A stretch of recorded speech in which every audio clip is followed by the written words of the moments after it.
7 месяцев по 200 тысяч, 1,4 миллиона кровавых денег человек заработал за время войны. Но в политике, например, в политике я ничего не понимаю. Везли вы щиты, Щиты, имущество, палатки. шлемы вот эти, да? Палатки, полевые палатки. Не, я понял, а щиты металлические вот эти, да? Резиновые палки. Да. Автоматы были. Ну, оружие, да. Товарищ майор, я могу вам открыть чуть-чуть глаза и сказать следующую штуку. Если бы вы нахрен сюда не пришли, люди бы себе жили, и им бы не нужна была гуманитарная никакая помощь. Вы понимаете базовые вещи? Вот, когда Нет, это само собой. Кто вам дал право лазить по домам, обыскивать людей?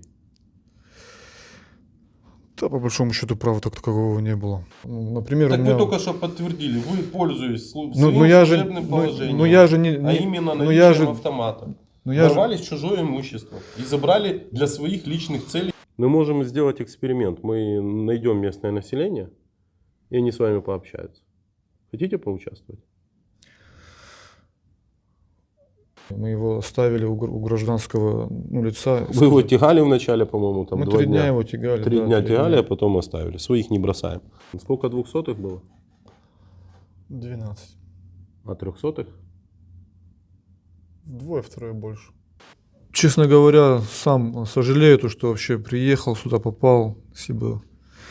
Знаете, это мародер в чистом виде, которые грабят, представитель второй армии мира, голодающей.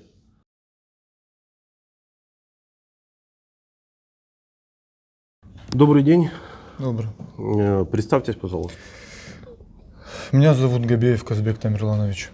Ваша дата рождения? 17.03.1984 год. Занимаемая должность, воинское звание? Старший сержант, заместитель командира взвода. Это какой род войск? Росгвардия. Росгвардия. Когда вы зашли в Украину? 25 февраля. То есть в первой волне еще. И когда вы попали в плен? Попал в плен, это было 15 сентября. 15 сентября. Ну, вы рекордсмен, по сути. Расскажите, пожалуйста, через какой населенный пункт вы зашли на территорию Украины? Это вы имеете в виду первый населенный пункт? Я просто, там плохо ориентируюсь, но первый область населенный Харьковская область, да? Это было. Как это было? Расскажите, как вообще началась? То есть, все началось с учений, которые нас вывезли, объяснили учениями какими-то масштабными. Это вы откуда приехали? С Кавказа. С Кавказа. Воинская часть какая у вас? 37-18. Ну, имеется в виду, с какого населенного пункта? Республика Ингушетия. Ингушетия. Понял. С чего все началось, собственно говоря? Началось, как я тут уже объяснял, с учений. Полевых учений, как нам объяснили. Вот. Когда эти учения начались? Я не вспомню, но я на них был около 3 недель, если 25-го. Где-то...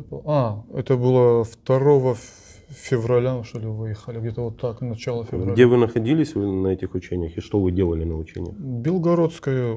Белгородская область, потом в Курскую... Нет, с Курской, потом в Белгородскую область переехали. Грязь месили, что делали? Что значит грязь месили? Палатки расставили, какие-то там учения непонятного рода были, не знаю. Сколько была численность на этих учениях?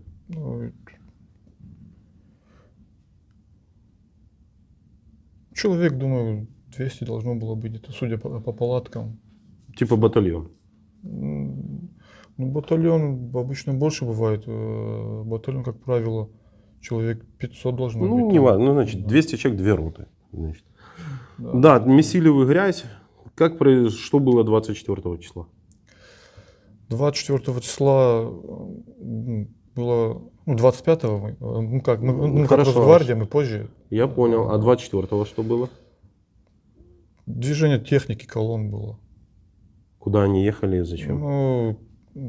Как объяснили, в сторону Украины заезжали. Заезжали. А вы заехали 25 числа. 25 числа. Что вам сказали?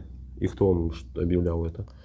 Объявлял какой-то, званий не было, собрал нас человек и объяснил, что якобы население ЛНР, ДНР подвергается насилию, и наша обязанность вступиться за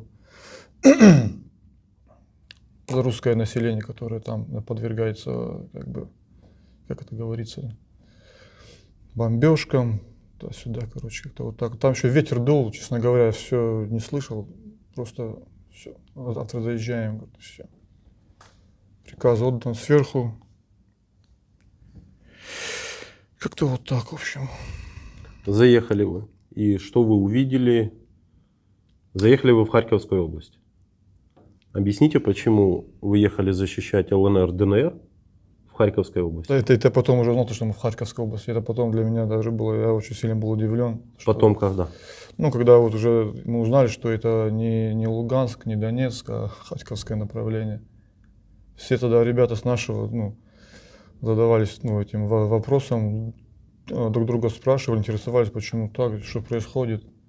И что дальше? Задавались вопросом? А внятного ответа, кто бы там дал, там больших начальников таких не было.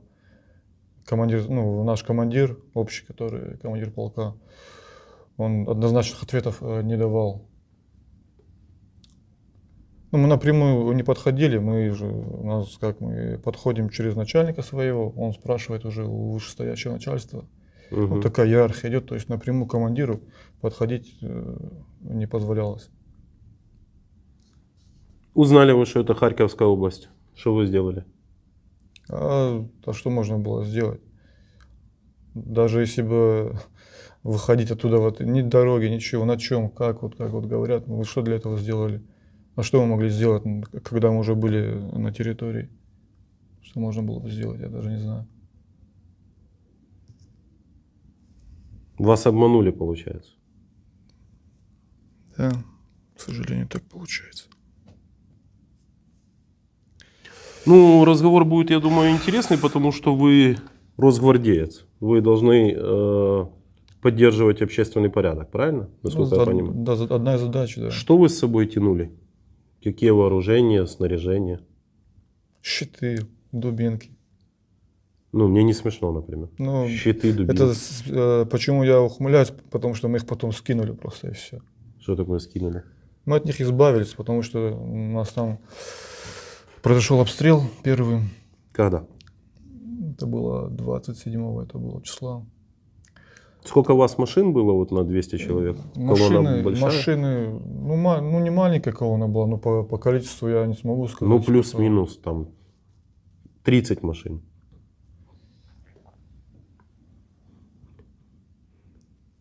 В районе того, может меньше, может Нам больше. количество, просто для понимания, это 30 Уралов, да? Да.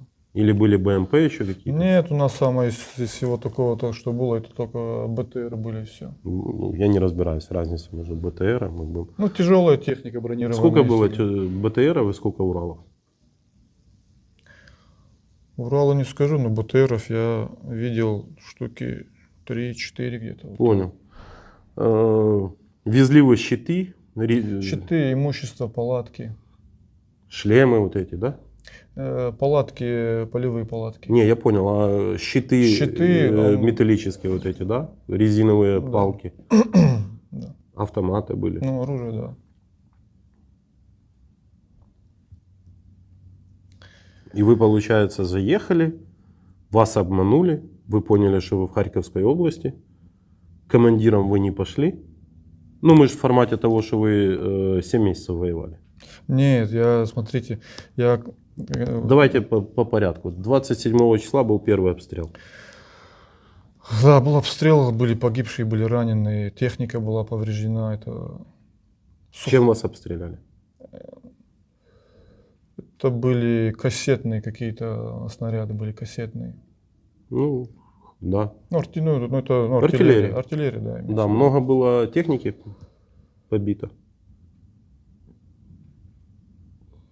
Ну, не знаю, но прилично, потому что от части имущества нам пришлось избавиться, как я сказал. Вот, щиты, палатки, все поскидывали мы уже там. Ну, из 30 машин половина было повреждено? Не, меньше половины. Ну, 10 машин. Ну, где-то так, может. чуть Хорошо, больше. 10 машин. Сколько 200-х было? 12. А 300-х? Вдвое-втрое больше. Ну, то есть вот эта математика, что 300-х в 3 раза больше, она приблизительно правильна. Я за это не слышал, но и так и получилось, наверное. Из 200 человек осталось 150. Что с этими 50? Начали, личный состав начал, уже как бы не хотели дальше идти, требовали от командования, чтобы вернулись. Потому что, к таким действиям Росгвардия, не готова.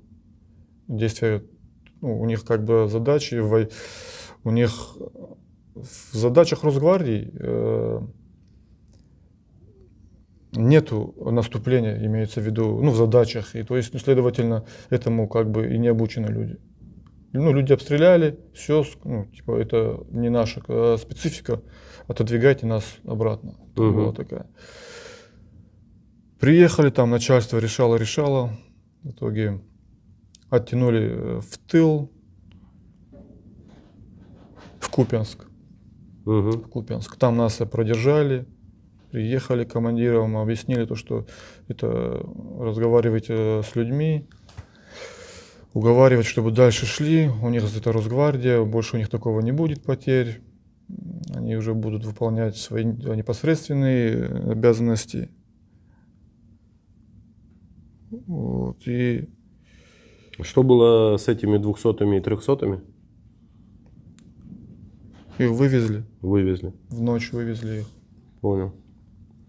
Ну, хорошо.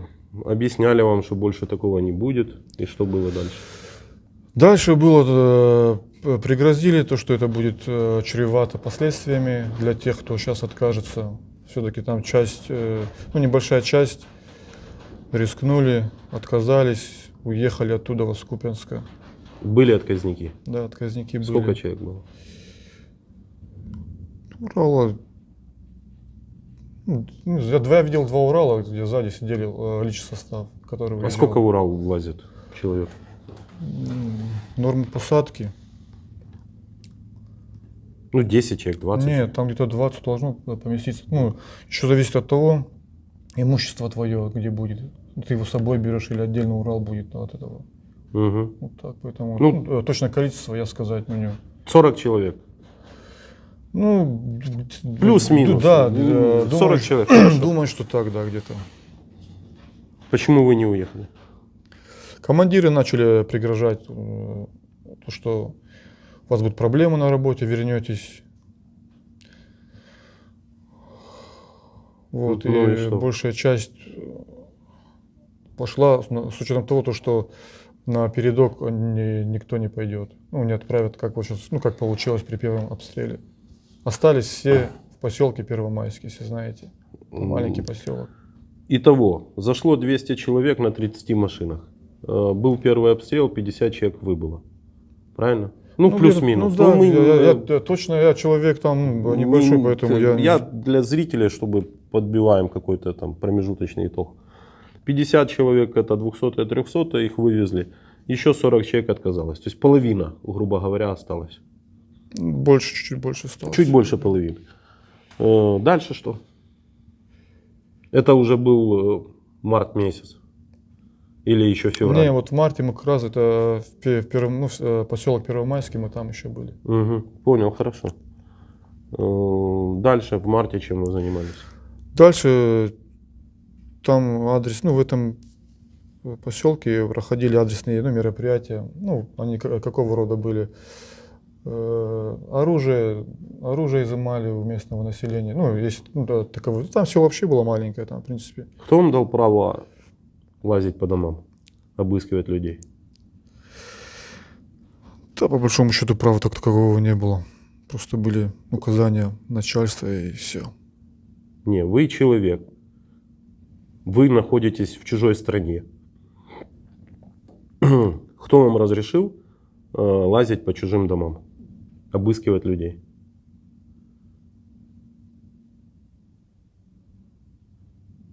Никакого не было права, по большому счету, если так Вы рассуждать. по национальности кто? Астин, А по вере? христианин. Это складывается как-то с вашими жизненными убеждениями? Нет, на данный момент нет. В тот момент это все было чуть-чуть по-другому, все выглядело. Расскажите про свою семью. Я женат, 3 детей, сын старший, 2 дочерей младших.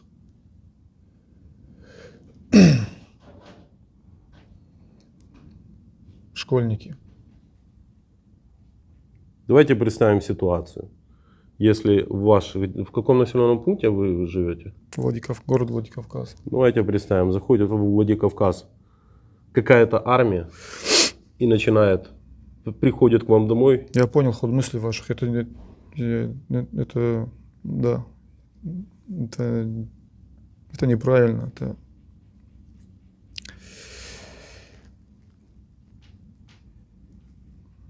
Или работает Ошибался. схема, есть автоматы, и вот это вот воля. Не воля, а сила, энергия. Я хожу тут и качаю права.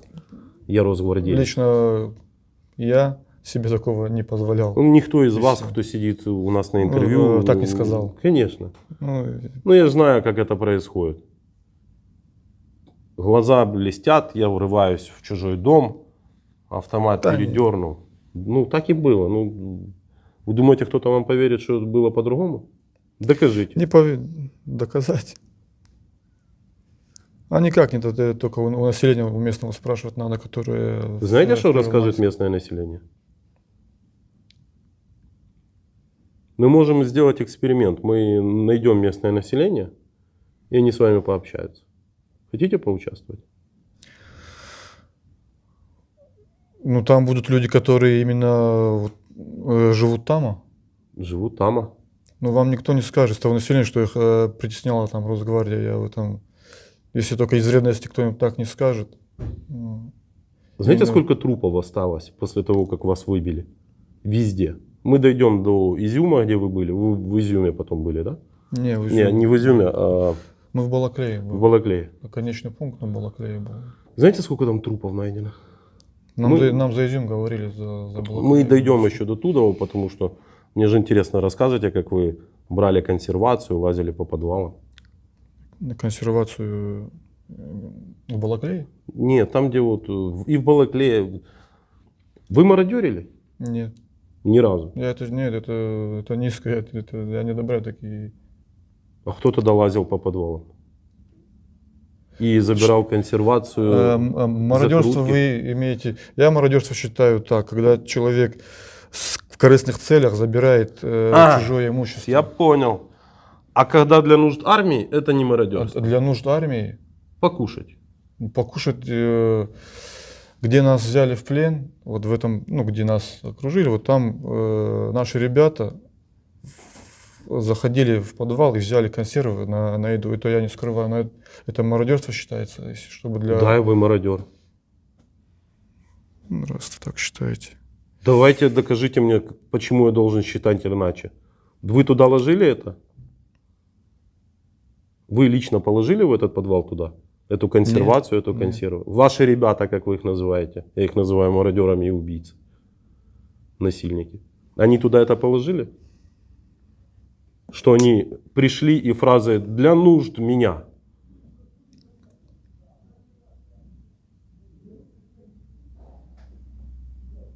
Вы же кушали и оправдывали себе как? Ну, я же хочу кушать, да? Это же для нужд армии. Это интервью будет смотреть ваша жена 100%. И ваши знакомые, родственники, и Да. брат, с которым мы будем сейчас общаться, он на связи. Знаете, это мародер в чистом виде, которые грабят, ну, представитель второй армии мира, голодающей, которая не может себя прокормить, ходят, побираются по подвалам. Это базовый пока остаток. Ну, начало, скажем так. Ну, вы ситуацию просто не знаете, какая там была. Какая была ситуация? Мы тогда уже были не в составе, мы ушли. Я знаю про вашу ситуацию. Знаете, да. Да, это что-то меняет? Нас, украинцев, должно ваша как-то ситуация... Волновать не будет, конечно. Вы Согласен. пришли, ограбили мирное население. Все. Вы совершили уголовное преступление с оружием в руках. За это вас будут судить, и вы получите срок. Я вам это обещаю. Какая бы ситуация ни была, это не ваша земля. Это не ваш подвал и не ваша еда. Понимаете? Согласен. Что вы своим детям, как вы объясните это? Человеку свойственно ошибаться, и вот я ошибся. Ошибся. Вы не нервничайте. Уже самое страшное, что произошло, могло произойти, уже произошло. Объясню это своей ошибкой, объясню. Ну, это видео будет долго. Его дети ваши тоже будут смотреть. Но он не ошибся по причине того, что у него было 7 месяцев на то, чтобы одуматься и завершить эту всю движуху и вернуться домой порядочным человеком. Сказать, я понял, разобрался. Но на первом месте были 250 тысяч рублей, которые каждый месяц получал человек. Правильно? 250. Ну, 200. Ну, да, Ну, послушайте, мы как бы не будем меряться там плюс-минус 10 тысяч. Я сказал число из головы, оно приблизительно правильно. 7 месяцев по 200 тысяч, 1,4 миллиона кровавых денег человек заработал за время войны. При этом еще помародерил. Это если убрать все вот эти вот нежности. Я в чем-то не прав? За эти 10 консерв я стал мародером, да, считается? Вот эти. За одну консерву вы стали мародером. Чем отличается одна консерва от 10? Или от 100? Вы с этим будете жить всю жизнь. Это видео посмотрит 1 миллион человек. Вы в их глазах мародер. И наемник, который пришел в чужую страну зарабатывать кровавые деньги, на которые жена отправляет детей в школу, покупает себе там айфончики. Возразите, может, я что-то неправильно говорю.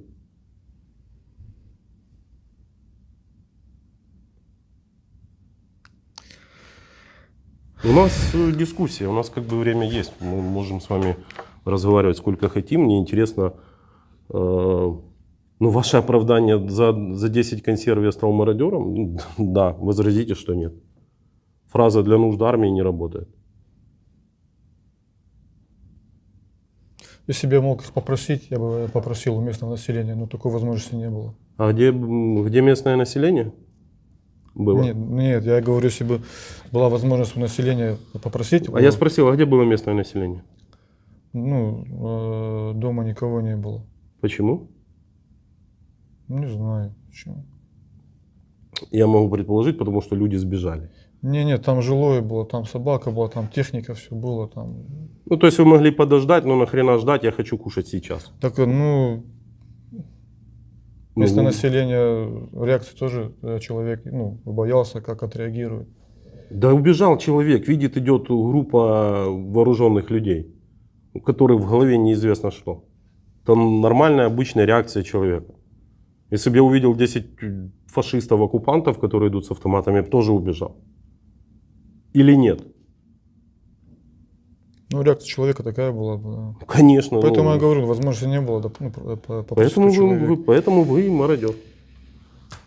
Даже за 10 консервов. Потому что не хотел с голоду умереть. Да это же не... Почему вы... Вы забрали 10 консерв. А тому человеку мирному они не нужны были? Теперь он должен умереть с голода? Ну, мы ж типа смотрим чуть-чуть через час. Приходит этот мирный человек, наш украинец, домой. Видит, все перевалено, разгромлено, забрана еда. Что ему кушать? Там не было ничего, не громили, ничего. Старались так, чтобы человек даже не понял, что там по чуть-чуть. Профессиональные воры. Это нормально. Да-да, давайте вернемся к вашей истории. У нас не будет разговоров, если вы думали, что это будет типа хихи-ха-ха, и вы белый и пушистый. Нет, вы для меня в моем лице, независимо от вашей там национальности, веры, вы тот, кто пришел убивать меня. В первую очередь. Плюс вы еще мародер. Вот как у нас беседа может строиться? Доказать обратное вы пока не можете. Может, у вас получится дальше. Хорошо. Март, апрель месяц. Что вы делали? Ответьте да на вопрос, кто вам дал право. Вы ответили, никто вам не давал права задерживать, обыскивать, изымать.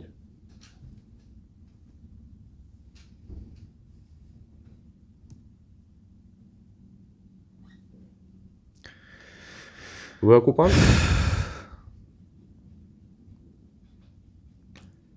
Ну, учитывая то, что он находился на чужой земле.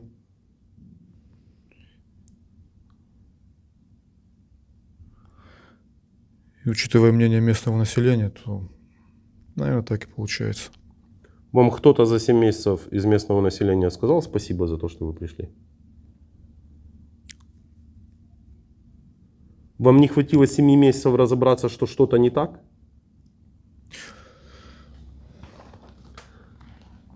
Знаете, как я просто как бы тоже, были люди, которые улыбались, не знаю, или сквозь зубы, и это было неискренне или что. Человек до конца не разбирал, что тебе рады или не рады, там.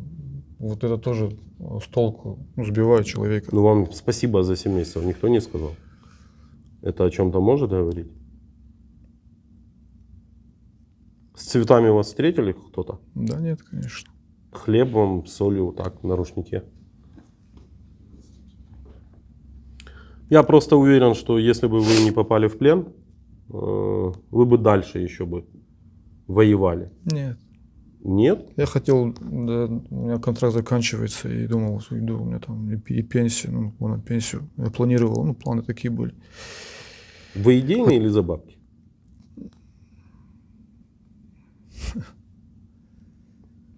Я о деньгах вообще не думал, под теми стрессами, под которыми я находился все это время. О деньгах я... Под каким вы стрессом находились? Под обстрелами. И что? Это не стресс считается. Судя по тому, что у вас не хватило смелости уйти, то ни хрена это не не так стресс. все просто это делается, захотел уйти, Как? и ты ушел. Да, я согласен, что... Как я встать из Балаклеи, решил уйти и пешком пойти в сторону дома? Да, есть такие примеры. Те, кто решил чуть-чуть завязать с рабством.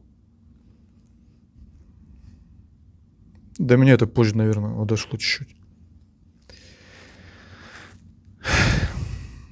Расскажите, в Балаклею вы когда зашли?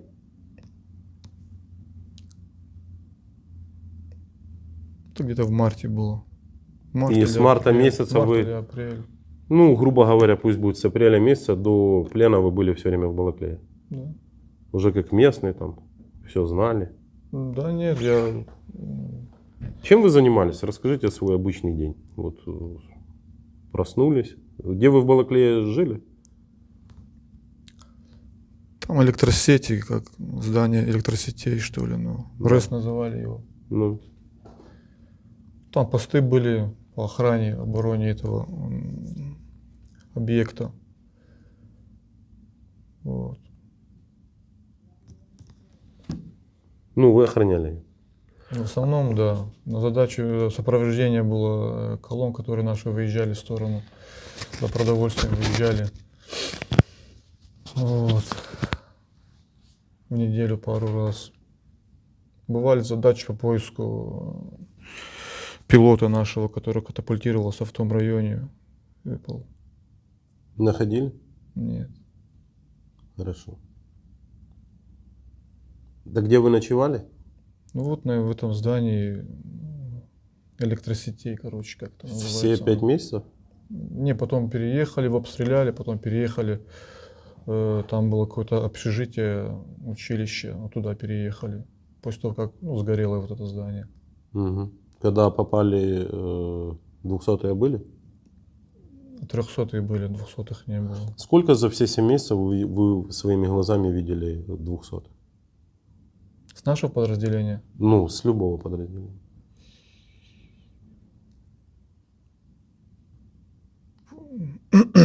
Ну, среди военных там ваших. Ну, я не могу за других сказать, ну, с других подразделений, за Минобороны. 3 видел, и остальные погибшие, которые, это были с нашего полка, вот эти 12 погибших при первом обстреле.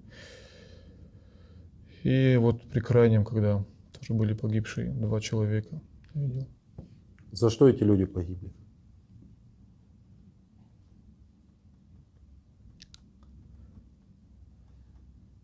Да ни за что, можно сказать. Ну как это? Как это ни за что? Был человек, не стало человека. Вот есть вы погибли. У вас остались 3 ребенка и жена. За что вы погибли? Что ваша жена должна для себя отвечать? Он так и скажет, ни за что. Нет. Ничего дороже жизни нет. Нет. Ваша жена скажет, хреново, что он погиб, потому что еще не купила себе 14-й iPhone. Потому что слишком рано. Ну, конкретно ваша жена, если бы тело ваше было бы найдено, то получила бы еще и выплату какую-то. Белую калину себе там купила какую-то, или ладу. Что у вас там покупают. Мне интересно, за что вы 7 месяцев сражались? И сражались бы дальше. В голове какой у вас ответ? Нахрена вы здесь? Сколько мирных погибло на ваших глазах? Ну, вы видели, сколько погибших. Были Мирных такие? погибших я не видел. Не видели? Слышал просто и все. Давайте ответим на вопрос, за что погибли вот этих 12 человек, потом 3 человека.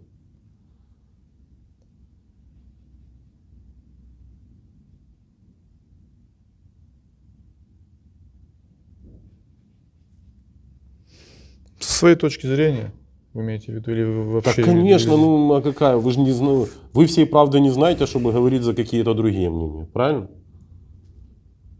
Вот вы как думаете? Ни за что, я считаю. Это пустые, как бы, потери, грубо говоря. Ни за что.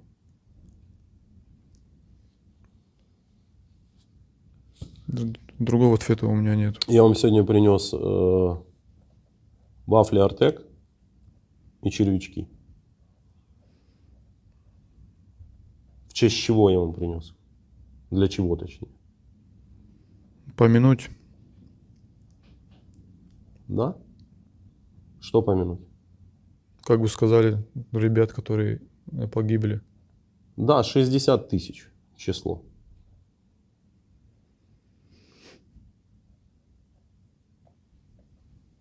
За что эти 60 тысяч сложила в свои головы бестолковые?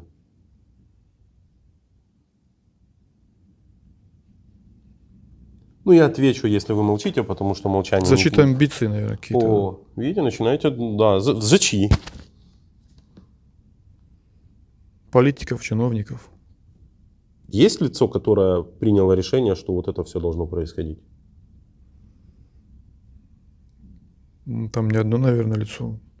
У правительства, ну, так-то одно лицо бывает, но думаю, это там, наверное, не один человек. Но у вас есть один царь, который объявил 23 числа. Вы смотрели это обращение? Нет, мы же на учениях были туда. Ну, на учениях. Как вашего царя фамилия? Ну, вы имеете в виду Путин? Ну да, безусловно. Ну, как бы, ваш царь, вы рабы. Вас отправили умирать в чужую страну. Результат 60 тысяч убитых. Я вам принес печенье Артек символично и червячки. Чтобы вы покушали и подумали, что происходит. Вы кушали? Нет. Кто-то должен понести наказание за все, что происходит? Преступление и наказание, оно всегда должно быть, я считаю. Да, ну вот кто должен понести наказание за все вот эти десятки тысяч убитых с вашей стороны, с нашей стороны, за мирное население? Есть лицо такое?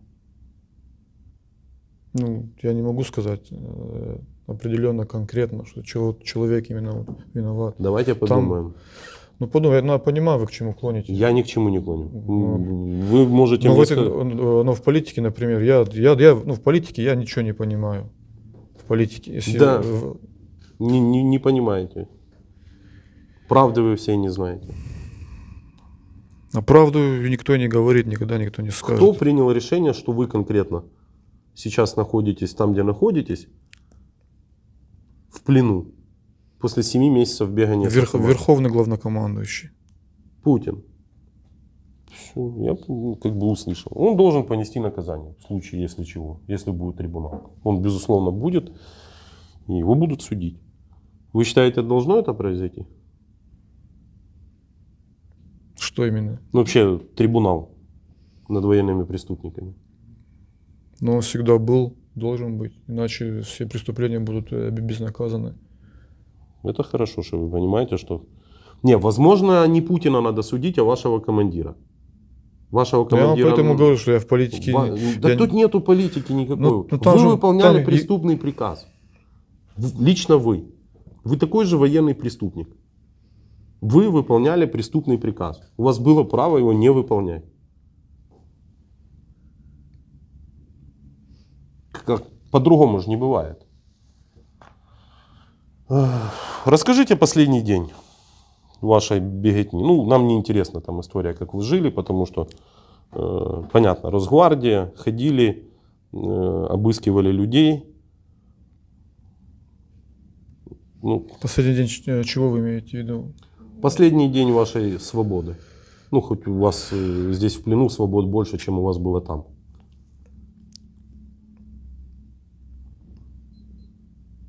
Ну, это мы с ночи, ночью двигались, намокли, и днем мы обсыхали, когда нас окружили. Тоже Нацгвардия, кстати, тоже была. Да. Нацгвардия ваша. Окружили, вышли на нас. Зачем вы оставили 200-х своих, 2 человек, одного человека?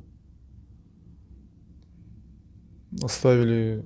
Ну, Мы его не оставили, нас вывели просто, а его оставили там. Ну, у нас не было возможности его забрать. Нас уже, мы в плену были, руки связаны. не-не-не, когда вы же из Балаклеи не успели... Да, там был 300-й, вы имеете в виду. 300-й, да. Мы его не оставили, мы его оставили у гражданского лица. Вы его тягали вначале, по-моему, там Мы 2 3 дня. дня его тягали. 3 да, дня 3 тягали, дня. а потом оставили. Своих не бросаем. Ну, стали тягать и просто оставили на улице. Правильно же я говорю?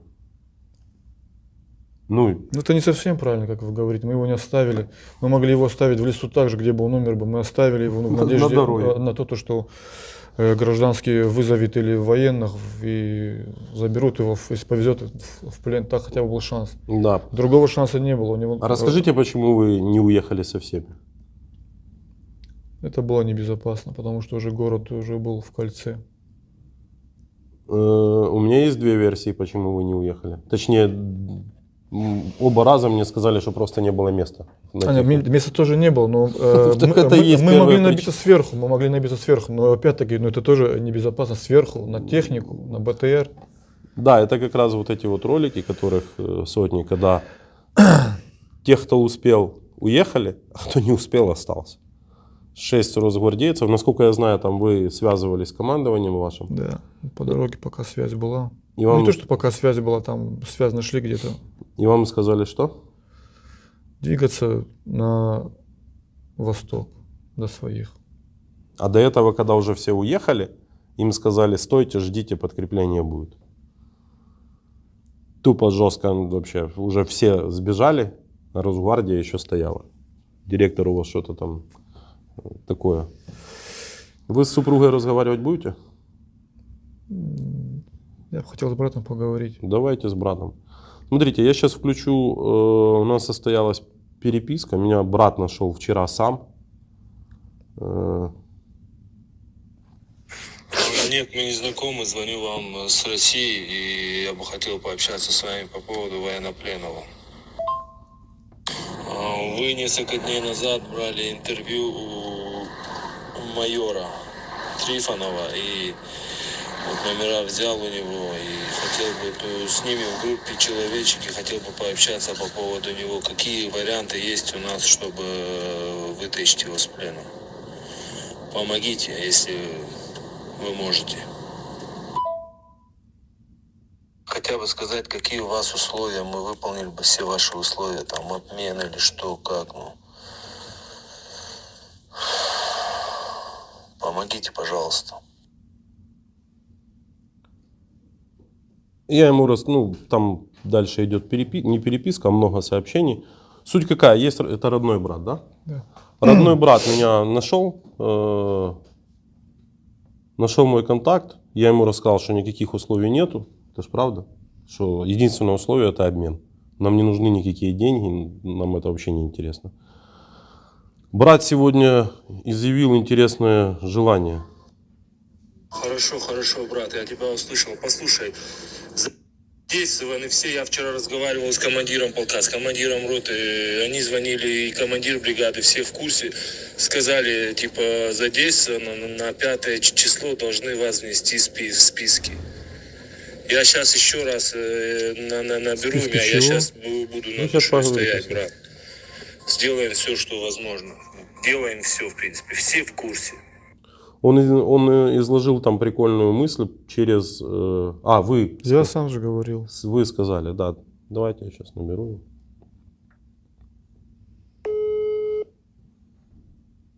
Через главу республики, да?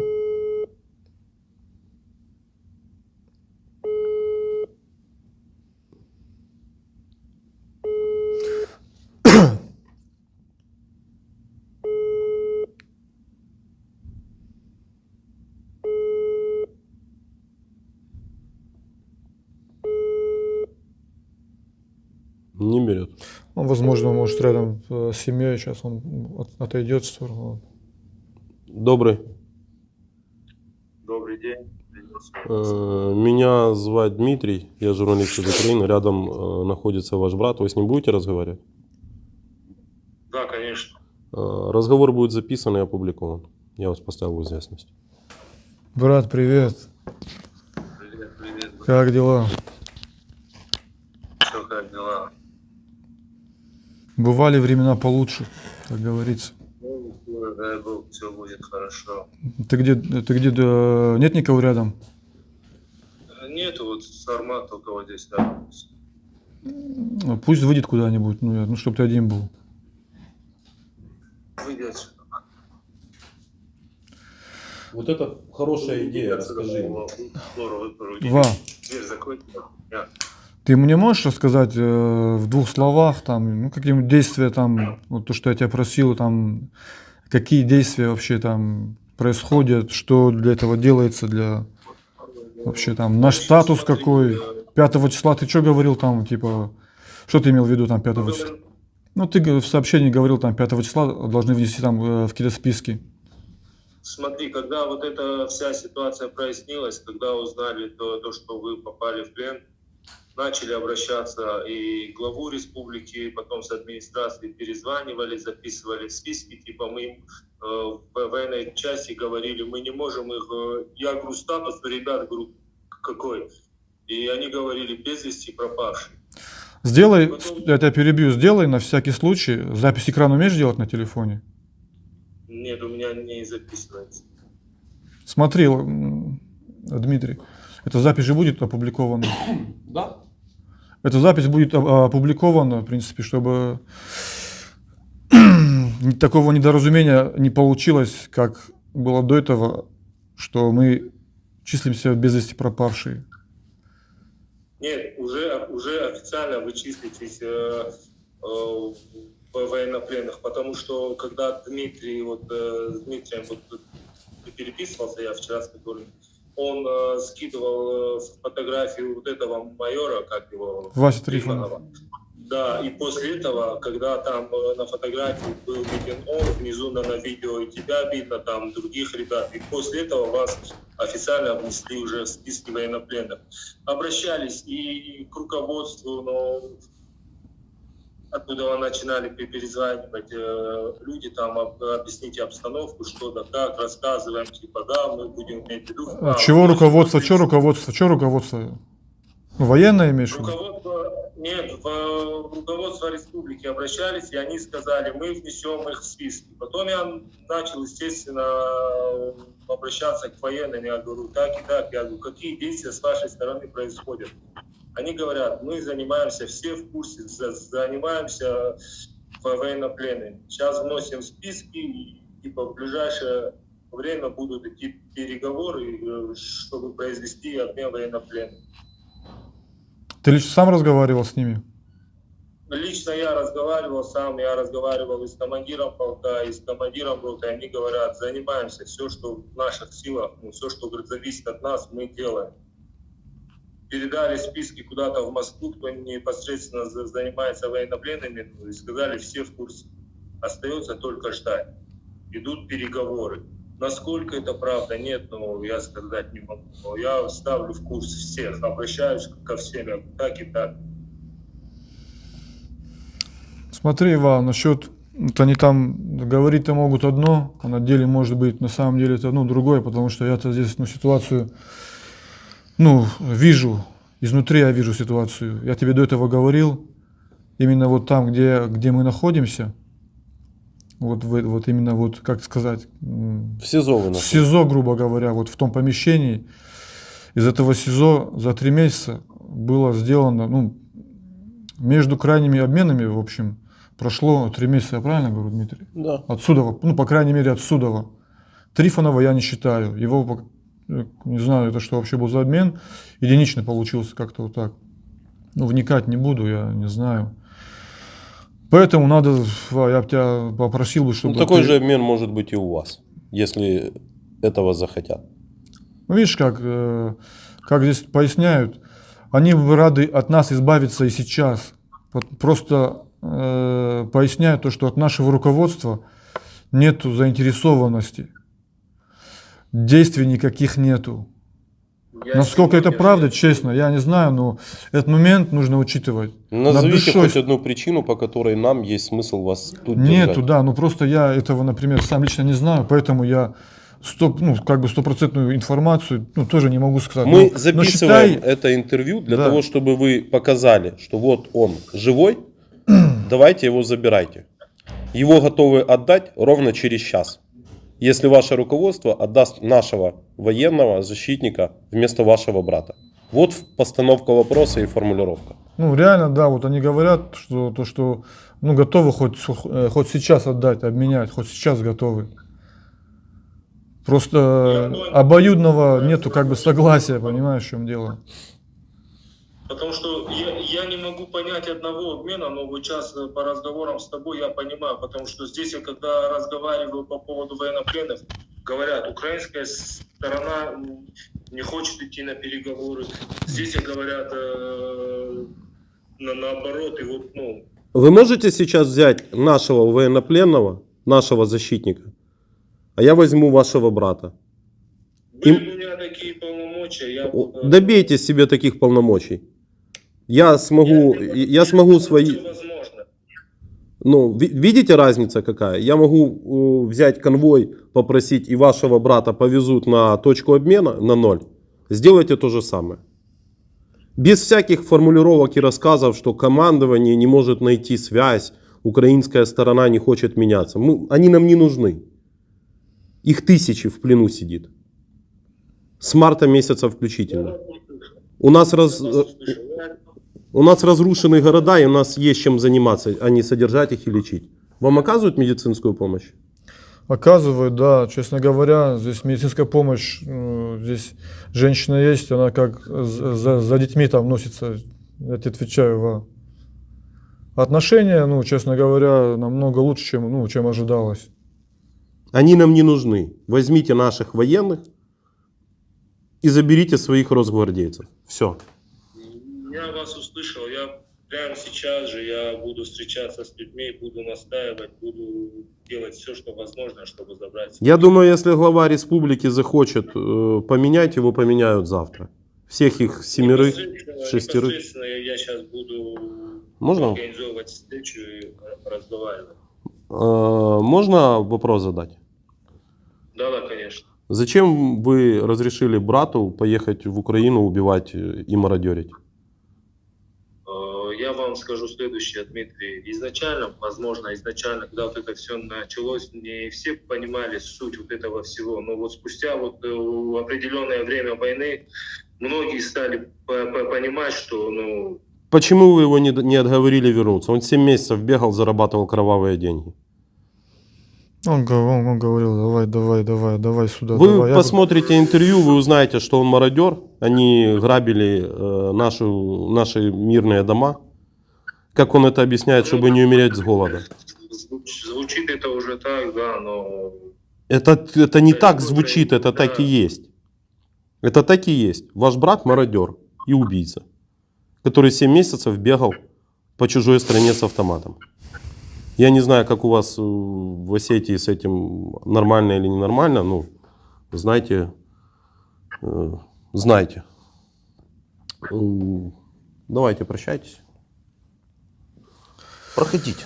В общем, дома передачу, ну, реально все нормально. Ну, реально. Присаживайтесь туда. Ну, в смысле, ты меня знаешь, да? Я был. Отношения Я понял. Делаем все. адекватно здесь относятся, ну, люди, ну, адекватные здесь, куда мы попали. Без прикрас говорю. Я услышал. Короче, в общем, нужна суета, ты знаешь, ты ситуацию обрисовал, над душой нужно стоять, чтобы как-то это все ускорить. Потому что, судя по тому, как здесь это все происходит, мне кажется, что как-то все вяло происходит. Вяло. С той Мы стороны. готовы. Наши военные, Дмитрий, я вас услышал. наши военные готовы Я выехать буду через делать час. всё, что возможно. Прямо сейчас я буду организовывать встречи. Организовывайте встречу. Я, как журналист, могу вам обещать, что наши военные готовы отдать их ровно через час, как только согласуют. Они нам не нужны. Все. Дома скажи, что все в порядке, все, давай, я прощаюсь пока. Давай. Можешь сюда писать иногда, ну там по ход ситуации как будет проясняться, сюда пиши. Я думаю, до меня будут они доходить. Да, Дмитрий? Я Да. Дмитрия буду ставить в курс. Да. Все, пока. Да, спасибо. Все, давай. Давай. До свидания. У нас неожиданный экспромт, так сказать. Оденьте, пожалуйста. Давайте я сейчас.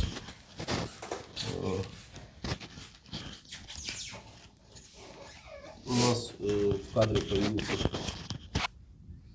товарищ майор. Это мы уже брали у него интервью, но тут возникла идея связаться с вашим руководством, потому что у нас действительно есть большое желание вас вернуть. Вы предложили поговорить с... Ваша супруга сбросила контакт кого-то там. Гаджиев, Гаджиев, командир части. командир части. Я не могу звонить. У вас есть мысли, что ему сказать? Да, есть, конечно. Все, хорошо. Были в списках без вести пропавших. Да? Оказывается. Он звонил, да? Списали по-быстрому. Не, я с братом разговаривал.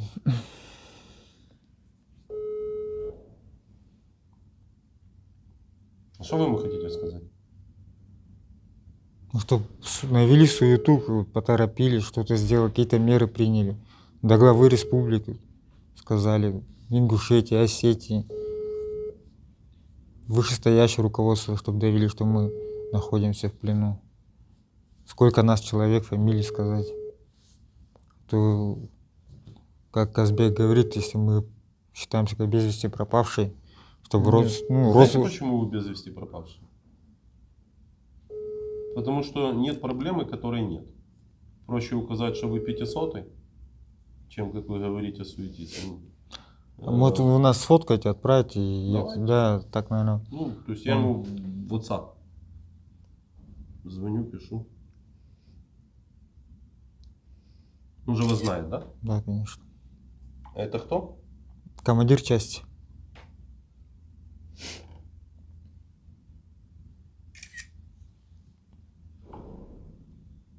Он получает сообщение. Читает. Ильнур, напиши на голосовой, отправим ему. Да.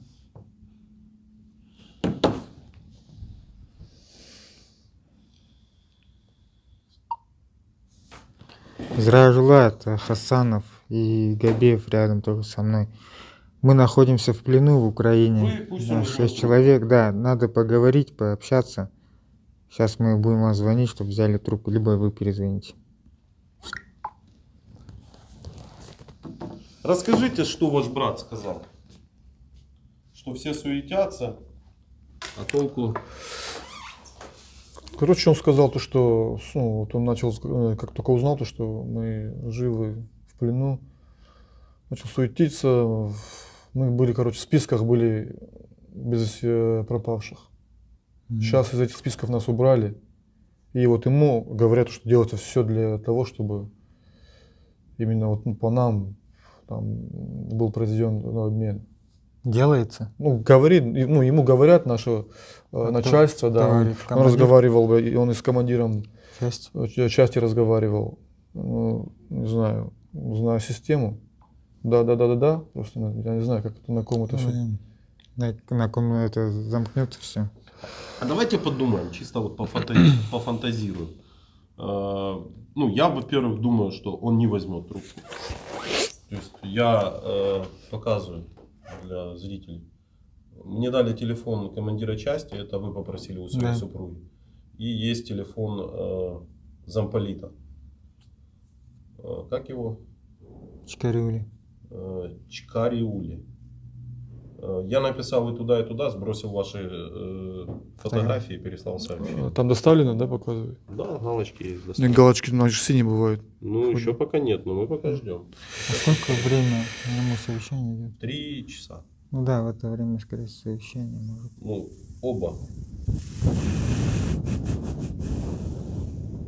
То есть, как вы думаете, они могут решить вашу задачу, проблему, как его сказать? Будут стараться. Нормально. Если по цепочке все пойдет, как должно быть. У вас же есть еще подразделения, которые воюют? Сейчас в данный момент мы не знаем даже. Вы не знаете. Вот смотрите. Да, он в сети, замполит. Это я вижу, что он в сети.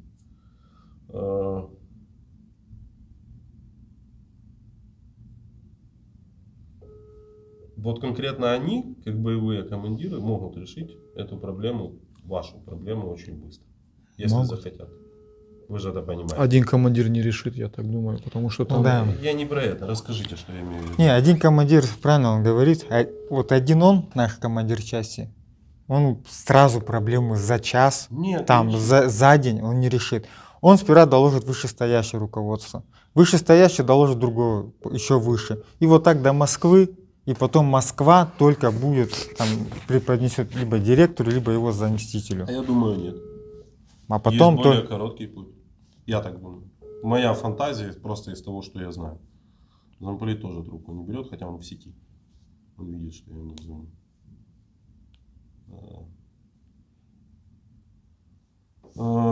Если у вас есть действующие части, которые воюют сейчас у нас, ваш командир части выходит на старшего от части, кто еще здесь воюет. Поняли, да? Там, где на передке, там на вашу Росгвардию. Локально выходят и говорят, есть наши в плену, которых могут поменять. Организовываем обмен. Все, тыц, произошел локальный обмен. Вашу группу взяли 6 человек, без Москвы, без ничего. И вас локально забрали. Сейчас я ему задам этот вопрос. Поэтому... Если есть такая возможность, почему бы нет? Зная то, что ваши не забирают даже своих живых, то я ничему не удивлен. Знаете же, да, про это?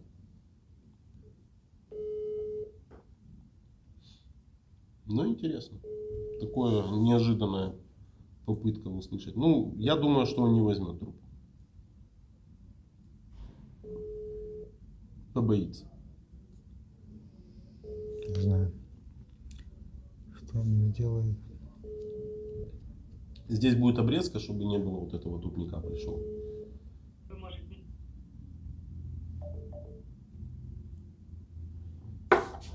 что делаем? Подождем минут, наверное, 20. Посидим пока. Вот, пока другого, пока вот, возьмите. Ну расскажите, как вы воевали тогда уже, что ли? Запись-то идет. О, все, Вы были начальником у него. замначальник. Ну Зам- да, да, ну, можно так сказать, да. Как бы там замначальником, начальником. Мы вот все не могли определиться, мародер или не мародер. В плане чего? В плане... Ну вот то, что мы когда вот дом крали, ну когда вот мы консервы там с дома, ну, А, ребята принесли. подполье, то, что взяли. Ее задержали. Мгм. Я не считаю, что это мародерство. Ну, потому что вы же туда положили эту штуку, ту, что взяли. Еду вы туда положили, поэтому вы не считаете, что это мародерство. В смысле, еду положили. Но вы взяли там что, перечислить?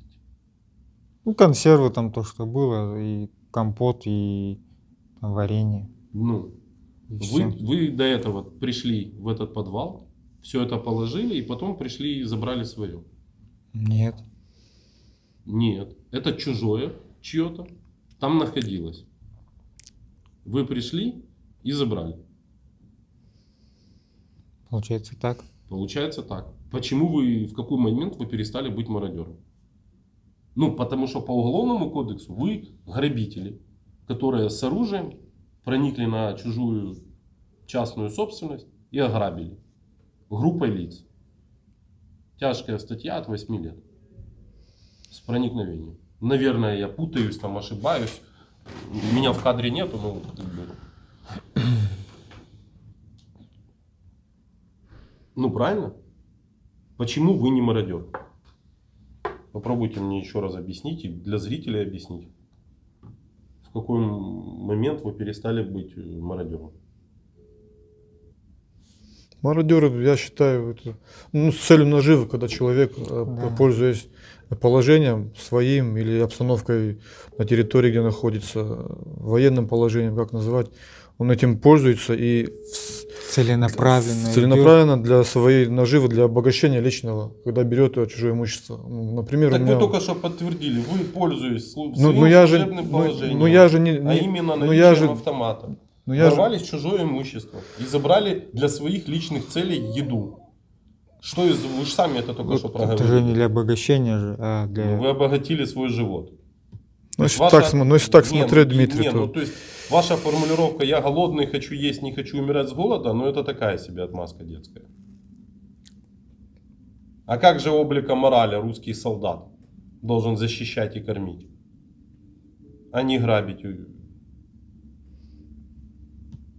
Давайте еще какую-то попытку, почему вы не мародеры. Вы же сами только что все сформулировали. Когда была возможность, и сами кормили тоже, Дмитрий. Ну, Да. да, и Мы там один из ваших потом говорит, а это зачтется, что я там кому-то сигареты давал?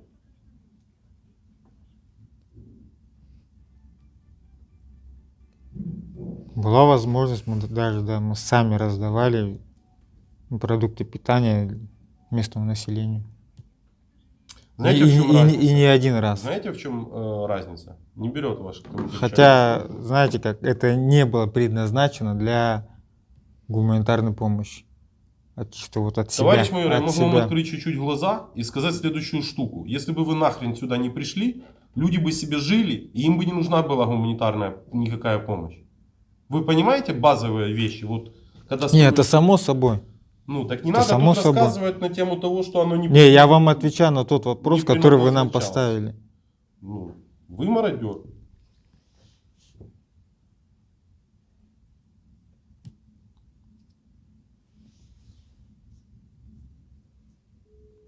Какие еще есть контакты? Кого можно жену попросить, чтобы дала? Потому что командир части упорно не отвечает ни в WhatsApp, ни в обычный телефон, и замполит тоже. Можно я напишу? Кому? Супруге. Можно.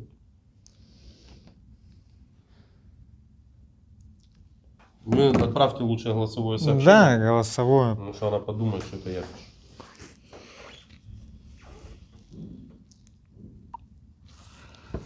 Позвони Олегу, скажи, пусть дойдет до командира Или скинь номер Олега мне сейчас, я ему сам позвоню лучше. Давай сделай так. Сейчас я ему... Это мой подчиненный, он, чтобы дошел до командира, сказал. Я сейчас, если есть возможность, позвонить Это ему. хорошо. Если так не берут, ну, отправим посыльного, так скажем. Что вы задумались? Какие у нас молодцы начальники. Никакие молодцы.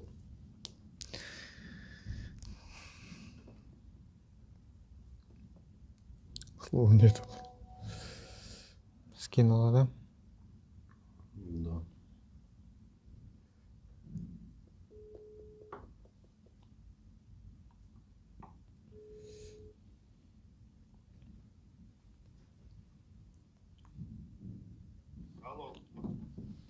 Алло, одну секунду.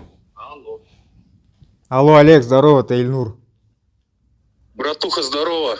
Смотри, многословить не буду, мы находимся в плену. А где Гаджиев? На этом что, дойти? Ну я сейчас, как его, Давай. на совещание добегу. Я понял, скажи, да, мы ему звоним, Ичкарюле, и ему трубку никто не берет. Жди, 1 минута, подожди, 1 минута, стой. Что Я вы- уже добежал. Как новости спросить? Стой. Жди. А ты скажи, мы в каком статусе находимся? Я тебе сказал уже, бля. Ты узнай у него, какие действия вообще предпринимаются. Правильно. Здравия желаю. Это Хасанов. Здорово. Да я слышу, Ленор. Да, нас 6 человек. Я, Не называйте фамилию. 6 человек, да, и 5 с разведки находимся в плену в Украине. Не говорите, где вы? Вы в плену. Да, вот находимся в плену. Да, и хотел бы узнать, какие меры предприняты вами, что мы здесь находимся. Или какие будут... Принято уже. Ориентировочно на 5 число. Подали списки уже в Министерство обороны. И Министерство обороны уже знает, планируется на 5 число будет замена, как они говорят. Так, и наши фамилии все есть у вас, 6. Все есть, ваша фамилия, да. Все, я понял. А ранее, я так понимаю, мы находились без вести пропавшие. Нет, вы так выходили, как пленный. А как пленные, я понял. А что 5 числа будет? Какой день? А на 5 число, я так понимаю, запланирована замена, обмен. Ну, как мне сказали со слов. Как вам сказали, да, со слов. С нами журналист, чтобы понимали, тоже не одни. Да я уже слышу, что дама подсказывает. Да, нам просто интересно отдать вашего майора и забрать наших защитников страны. Честно я вам скажу, мне тоже самое интересно забрать своего майора и всех остальных людей, которые есть. У меня единственный к вам вопрос. Там помимо этих 6 есть еще кто-то из моих? Нету никого. Вообще ваших больше... еще остальные... Хорошо, вопрос, а по остальным пленным, где остальные пленные? Да их 3,5 Нет, тысячи человек. Их много. Они содержатся в разных помещениях и в разных... Вы не говорите количество людей, которые здесь. Их Я достаточно. понял. Вы можете взять наших военных и привести на точку 0 через час или через завтра утром. Мы готовы. Наши военные готовы это сделать. Я просто хочу, чтобы вот ваш товарищ майор осознал, что проблема не в украинской стороне, а проблема в вашей. Мы хотим забрать своих военных. Ну, по проблемам, я думаю, мы не будем нецелесообразно разговаривать, где какая проблема, а сейчас я вопрос это озвучу. На 0 где? Вопрос. У нас есть координационный штаб по обмену с пленными. Там есть известные места, где происходили последние обмены. Обмены можно делать хоть каждый день. Вы можете Я вас услышал. Вы можете выйти на связь с представителями координационного штаба, и там дальше, я журналист, я блогер, и дальше там согласуете время, место, количество, сколько на сколько, и это можно сделать хоть через 5 часов. Хорошо, ну это я вас услышал. Теперь вопрос у меня такой, с кем мне связь держать, чтобы сейчас человек вам набрал? Вот на этот номер у Олега можете взять. И, опять же, выйти, Вам звонили тоже с этого выйти номера. на журналиста, и вам звонили, да, и фотографии наши отправляли. Да, если Это выйдет номер какой... непосредственно журналиста этого? Да, да. Хорошо, я понял. Если выйдет какое-то уполномоченное лицо, которое принимает решение у вас по обменам, или может вы выйдете и ваша Росгвардия где-то есть там на передке воюют, я не принимаю решения, я передам контакт в штаб, в наш. И дальше вы решите все вопросы. Давайте. Вам позвонят. Я сейчас созвонюсь с человеком, непосредственно, кто занимается обменом. Я ему дам эти координаты.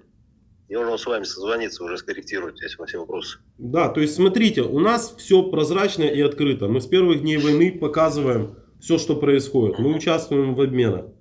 Мы хотим отдать ваших людей и забрать наших. И готовы это делать сразу. Мы поэтому и вышли. Вот сегодня расскажите, как это было. Ну, что я вас просил сделать. Когда сегодня я пришел к вам. Когда принесли, что ли? Ну что я пришел и говорю, придумайте, как вас отдать. Да, вот журналист прибыл сегодня и говорит, придумайте так, или выйти на кого-то, взять контакты близких, чтобы вы позвонили своему начальству или кому-то. Я позвонил, соответственно, своей жене, и она взяла номер, соответственно, мы вышли на вас.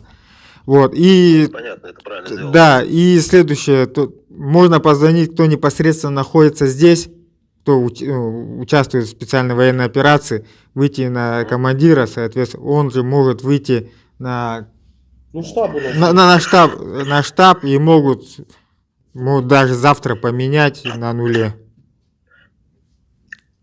Я понял. Ну, пока. Ждите звонка. Если что-то звонить, да, вот на этот номер. Хорошо.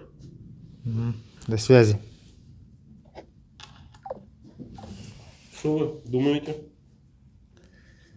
Ну, позвонят по-любому.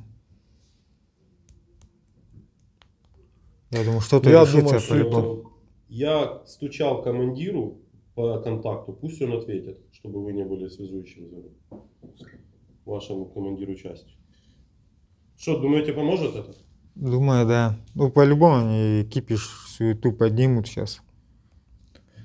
Да, это по-любому еще Это со стороны. 100%. Вы же Ладно, понимаете, что мы не заинтересованы вас держать? Ну, вот лично, Ну, мне понятное вопрос дело, интересен, да. вот лично к вам. Потому что ему по телефону говорили, что украинская сторона буксует. нет, это я говорил. Не, им. ваш брат говорил, что ему... Да, кстати, да. Ну вы же понимаете, что это не... Вы лично понимаете, что это неправда? Да.